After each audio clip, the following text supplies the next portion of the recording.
நான் கலந்துட்டு இருக்கும்போது அந்த இது வச்சுருந்தாங்க இல்லையா, பெட்டி வச்சு அந்த மனு வாங்கி 100 நாளில் இது பண்ணி தரணும்.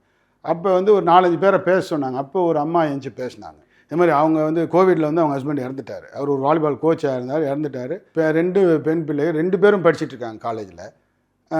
ஒரு தனியார் கல்லூரியில் தான் படிச்சுட்டு இருக்காங்க. ஒருத்தவங்க வந்து பிஃபார்ம் படிக்கிறாங்க, இன்னொருத்தவங்க ஃபிசியோதெரப்பி ஏதோ படிக்கிறாங்க. 2 பேருக்குமே லட்சக்கணக்கில் ஃபீஸ் கட்ட வேண்டியிருக்கு. ஆனால் செகண்ட் இயர் கிட்ட வந்துட்டாங்க. இன்னும் 2 வருஷம் இருக்குது, எப்படியா முடிக்கணும் அவங்க. ஆனால் ஹஸ்பண்ட் இறந்துட்டாங்க, எங்களால் எதுவுமே பண்ண முடியாது. உடனே நான் தான் ஃப்ரண்ட்டில் உட்காந்துருந்தேன். இந்த கேட்ட உடனே நான் உடனே ஒரு சீட்டு எழுதி கொடுத்தேன் தலைவர்கிட்ட போகிறதுக்காக.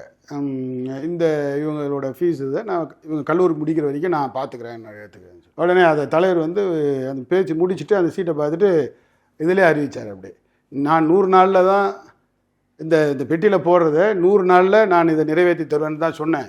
ஆனால் 100 நிமிஷத்துலேயே உங்களுடைய கோரிக்கை நிறைவேறிடுச்சு.